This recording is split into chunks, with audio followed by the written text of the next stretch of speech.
Bro. Hi bro. అయితే మహబూబ్ నగర్ లో ఒక ల్యాండ్ సర్వేయర్ ని తల్లి కూతురు ఇద్దరు ఒక బ్యాంక్ మేనేజర్ తో కలిసి పెళ్ళైన నెల రోజులకి చంపేయడం జరిగింది. అసలు ఏం జరుగుతుంది, ఎలా చూడొచ్చు బ్రో? అది ఇంకా రోజు వింటున్న న్యూసే, కామన్ న్యూస్ అయిపోయింది చాలా మంది జనాలకి. ఒక అత్యాచారం జరిగింది అనుకోండి, ఒక నెల రోజులు ఒక రోజు ఏమో హైదరాబాద్ లో దీపాలు పట్టుకొని బయటకు వస్తారు, ఇంకో రోజు ఏమో బెంగళూరులో దీపాలు పట్టుకొని బయటకు వస్తారు. ఆడపిల్లకు వాల్యూ ఇవ్వాలి, నేను కాదన్ను. అత్యాచారం జరిగినప్పుడు బయటికి రావాలి తప్పకుండా.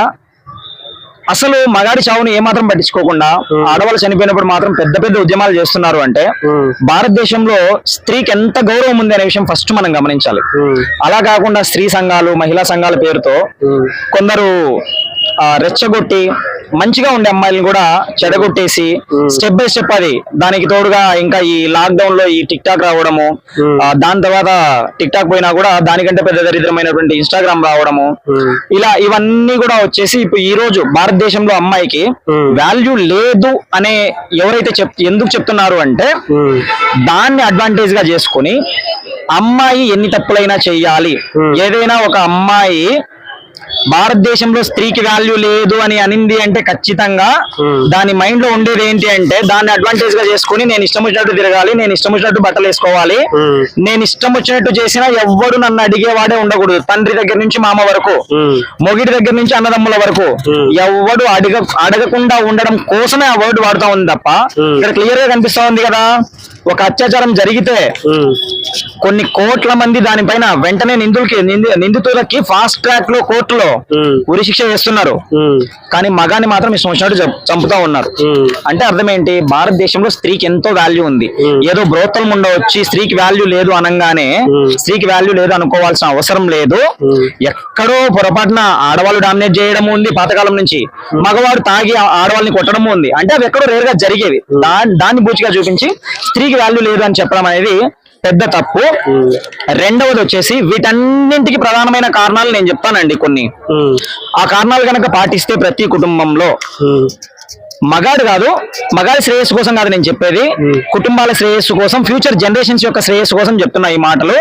ఫస్ట్ గుర్తుంచుకోండి, ఇంటికి వచ్చిన ఆడది మీ అమ్మ మీ నాన్నని దూరం పెడదాము అన్నావంటే నిన్ను చంపడానికి స్కెచ్ చేసిందనే, మీ అన్నని మీ తమ్ముని మీ చెల్లెల్ని మిమ్మల్ని అందరినీ దూరం పెడదామని అనిందంటే నిన్ను చంపడానికి స్కెచ్ చేసిందనే అర్థం. పెళ్ళైన తర్వాత మనకు వెంటనే పిల్లలు వద్దు 2-3 సంవత్సరాలు ఆగుదాము అనిందంటే నిన్ను వేసేయడానికి స్కెచ్ చేసిందనే అర్థం. పెళ్ళైన వెంటనే ఓకే నేను పనులు అసలు ఏమీ చేయలేను, చేయగలిగిన కాడికైనా చేయాలి, అన్ని చేయాలని చెప్పను నేను, పనులు అసలు ఏమీ చేయలేను అని అనిందంటే నిన్ను చంపడానికి స్కెచ్ చేసినట్లే. ఇంకా నీ మొబైల్ నీది నా మొబైల్ నాది అనిందంటే పొరపాటున పక్కాగా నిన్ను లేపేయడానికి, నీ మొబైల్ నేను చూడొద్దు నా మొబైల్ నువ్వు చూడొద్దు అనిందంటే ఖచ్చితంగా నిన్ను పక్కాగా లేపేయడానికి స్కెచ్ చేసినట్లే. ఇవన్నీ ఏ రోజైతే మాఫీ చేసుకుంటాడో మగాడు, మాఫీ చేసుకోలేకపోతే వదిలేయి, దాని ఎమ్మలాంటిది ఇంకోటి వస్తుంది. లేదంటే డబ్బులు ఇచ్చి ఎక్కడికన్నా పో, వారానికో 10 రోజులకో నెలకో నీ స్తోమతను బట్టి పో, నువ్వు బలైపోగాకు. ప్రతిరోజు కనిపిస్తా ఉందండి న్యూస్. ప్రతిరోజు మొగుని చంపిన భార్య. ఇలాంటి స్వేచ్ఛలు ఏమీ ఇవ్వద్దు. అలాగనే ఆడపిల్లని హింసించమని నేను చెప్పను, అర్థమైందా? ఆడపిల్లని మన పాతకాలం నుంచి చెప్పేది ఒక్కటే మాట మన దేశంలో, ఎవడి భార్యను వాడు వదులుకోడు అని. అంటే అర్థం ఏంటి? కళ్ళల్లో పెట్టుకొని చూసుకుంటాడని. ఎక్కడో ఎవడో తాగుపోతాడు ఒకటి భార్యని కొడితే దాన్ని బూచిగా చూపించి, ఎక్కడో ఏదో చిన్న సంఘటన జరిగితే కోట్లలో ఒకటి జరిగితే దాన్ని బూచిగా చూపించి ఈరోజు బ్రహ్మాండంగా ఉన్న భారతదేశపు ఆడపిల్లల్ని చెడగొట్టారు. దీన్ని ఇంతటితో ఆపాలి అంటే మగాడు ఫస్ట్ మగాడిలాగా ఉండాలి. మగాడు ఎలా ఉండాలి అంటే ఫస్ట్ తండ్రిగా సక్సెస్ అవ్వాలి, అంటే నీ కూతుర్ని పెంచడంలో. తర్వాత అన్నగా సక్సెస్ అవ్వాలి, నీకు చెల్లెలో అక్కనో ఉంటే అంటే తోడబుట్టిన వాడిగా సక్సెస్ అవ్వాలి. అప్పుడే మొగుడు సక్సెస్ అవుతాడు. మీరు గాలికి వదిలేశారు అంటే ఆటోమేటిక్ గా గాలి తిరుగులకు అలవాటైంది. మొగుడు చెప్తే వింటదా? నాన్న అన్నలు చెప్తే వినంది, మొగుడు చెప్తే వింటదా చెప్పండి? కాబట్టి మగాడు ఫస్ట్ తండ్రిగా సక్సెస్ అవ్వాలి, అన్నగా తమ్ముడిగా సక్సెస్ అవ్వాలి, తర్వాత మొగ్గుడిగా ఆటోమేటిక్ గా సక్సెస్ అవుతారు. ఎందుకంటే రీసెంట్ గా నేను ఒక వీడియో చూశాను, ఒక పెద్ద అని చెప్పాడు ఆడపిల్లలు 2 రకాలు ఉన్నారు, ఒకటి పేరెంటెడ్, 2 ప్యాంపర్డ్ అని. ప్యాంపర్డ్ అంటే చిరిగిపోయిన వాళ్ళని, అంతే, చిరిగిపోయిన జీవితం అది ఏ ముక్క ఏ పక్కకి వెళ్ళిపోతుందో తెలియదు. పేరెంటెడ్ వాళ్ళు వచ్చేసి భరించదగినంత వరకు, మరీ ఎక్కువ అని చెప్పను, భరించదగినంత వరకు బాధ ఉన్నా కూడా భర్తని, ఒకవేళ భర్త ఒక ఏటు కొట్టినా కూడా ఎవరన్నా ఒక మాట అంటే ఒప్పుకోకుండా ఉండే స్త్రీలు ఇప్పటికీ 70% ఉన్నారు మన దేశంలో.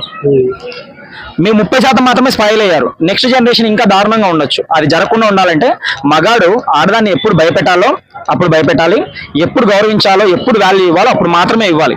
ప్రతి విషయంలో ఫోన్లో ఇప్పుడు భార్యాభర్తలు అంటే ఏంటి, నువ్వు నేను చెరి సగము, నీ ఫోన్ నువ్వు చూసుకో నా ఫోన్ నేను చూసుకుంటా, ఒకరిదొకరు చెక్ చేయొద్దు అంటే ఆ మాత్రం దాన్ని పెళ్లి చేసుకోవడం ఎందుకు? నువ్వు గొడ్డి చాకరీ చేసి దాన్ని సాకడానికా? నువ్వు అక్కడ కష్టపడుతూ ఉంటే అది ఇక్కడ ఎవరితోనో సుఖపడ్డానికా? ఫైనల్ గా నిన్ను చంపడానికా? ఎందుకు? అవే కదా ప్రతిరోజు జరుగుతూ ఉన్నాయి. అది జరగకుండా ఉండాలంటే ఫస్ట్ మగాడులా ఉండాలి. నీకు డౌట్ ఎక్కువ వస్తే ఈ రోజు ఇన్ని రోజులు చెప్పలేదు, ఈ రోజు చెప్తున్నా, నీ డౌట్ ఒక 50% పైన ఉందనుకో, అది చేసే పని ముందు నువ్వే చేసేయి. అదే నేను చెప్పేది. మగాడికి అది చేసే పని ఆల్రెడీ తప్పు దాని వైపే ఉంది కదా, ఏదో ప్లాన్ చేస్తా ఉంది కదా, ఆ పని నువ్వే ముందు చేసేయి, లేదంటే వదిలేసేయి. హనీమూన్ మర్డర్ జరిగి మనం మర్చిపోక ముందే మళ్ళా ఇది జరిగింది. అంటే లేడీస్ మెంటాలిటీ అంటే చంపేసేంత వరకు వీళ్ళు మైండ్ సెట్ ఏ రకంగా తయారవుతుంది అంటారు? దానికి ప్రధాన కారణం హనీమూన్ మర్డర్ కాదండి, యాక్చువల్ గా ప్రతి 2-3 రోజులు, కొన్నిసార్లు ప్రతిరోజు న్యూస్ వస్తూనే ఉంది ఏదో ఒక స్టేట్ లో. మీరు బాగా గమనించండి, న్యూస్ పేపరు మన స్టేట్ లో కాకపోయినా వేరే స్టేట్స్ లో ఎక్కడైనా సరే న్యూస్ వస్తానే ఉంది. ఆడవాళ్ళ మైండ్ సెట్ ఏంటి అంటే, మగాడు ఒకప్పుడు బయటికి వెళ్ళి పనిచేస్తే ఆడపిల్ల ఇంట్లో బోకులు దోమి కసువులు దోసి ఇలా పనిచేసేది. పనిలో ఉన్నప్పుడు మనిషికి మాక్సిమం చెడ్డ ఆలోచనలు రావు, ఉన్న దాంతో సంతోషపడడం అలవాటు అయిపోద్ది. అలా కాకుండా ఏ రోజైతే మీరు నా భార్యను సుఖంగా చూసుకుంటా అని చెప్పడం మొదటి పాయింట్, అంటే పని బాట లేకుండా, నా భార్యకి వ్యక్తిగత గోప్యత అని పేరు పెట్టారు దానికి, అంటే పర్సనల్ లైఫ్ అన్నమాట, ప్రైవసీ ఇస్తా, నా భార్య సెల్లు నేను చెక్ చేయను ఎప్పుడు అన్నావంటే నీ సావు అదే. ఇంకా నా సెల్లు చెక్ చేయొద్దు అంటే అలాంటి దాన్ని నువ్వు పెళ్లి చేసుకోకు. ఎంగేజ్మెంట్ లోనే చెప్పింది అంటే అలాంటి దాన్ని పెళ్లి చేసుకోకు. అదేంటి అంటే బ్రోతల్ అన్నమాట. అది బ్రోతల్, ఆల్రెడీ బ్రోతల్ అయిపోయింది కాబట్టే ఆ మాట చెప్తుంది. నా దృష్టిలో అదే, కట్ చేయకుండా వేయండి. నీలో సగమైన భర్తని నువ్వు నీ సెల్లు చూడొద్దు అంటున్నావు అంటే నువ్వు బ్రోతల్ పనులు చేస్తున్నావు అనే అర్థం, వేరే లేదు. అలాంటి వాళ్ళని పెళ్లి చేసుకోకండి, బాగుంటారు, పర్లేదు, వదిలేయండి. ఎందుకంటే ఆడవాళ్ళు ఇలా ఫ్రీడము ఆడవాళ్ళకి స్వేచ్ఛ ఉండాలి అని చెప్పేసి ఇప్పుడు హద్దులు దాటిపోయారు. ఇంకా ఈ టైంలో కూడా మీరు ఏమీ చేయకపోతే కనుక రోజుకు ఒక మగాడు చచ్చిపోతానే ఉంటాడు. సరే మగాడంటే అంత చులకన అనుకుందాం. మొన్న ఒకటి ఏం చేసింది తెలంగాణలో, 3 మగ బిడ్డల్ని పెరుగన్నంలో విషం పెట్టి చంపింది.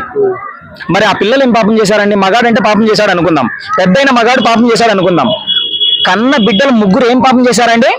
వీటిని బ్రోతల్స్ అనకూడదా? ఇలాంటి వాళ్ళు మాత్రమే అంటున్నా, అందరినీ అనట్లేదు.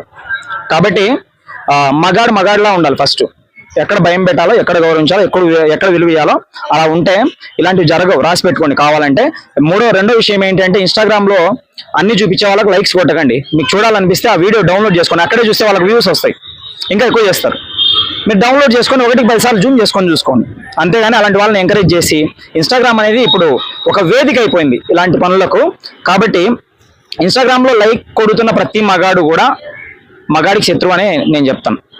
పక్కన ఉన్న మగాడికి శత్రువు అనే చెప్తాను. వాడి అంటే వాడు పెంచి పోషించిన ఇది రేపు వాడి భార్య కూడా అలవాటు అయిపోయి ఉంటుంది ఇన్స్టాగ్రామ్ కి, వాడిని కూడా వేసేదని గ్యారంటీ లేదు. కాబట్టి ఇన్స్టాగ్రామ్ లో ఏదో బట్టలు ఓడదీసి ఎగిరితే మీరు అలాంటి వాళ్ళకి లైక్స్ కొట్టారు అంటే అది చాలా దారుణం. చూడాలని అనిపిస్తుంది అందరికీ, కానీ అది ఎంకరేజ్ చేయడం కరెక్ట్ కాదు. ఓకే, అలాంటివన్నీ మానేస్తేనే వీటికి కొంచెం ఫుల్ స్టాప్ పెట్టగలం మనం. Okay sir, thank you.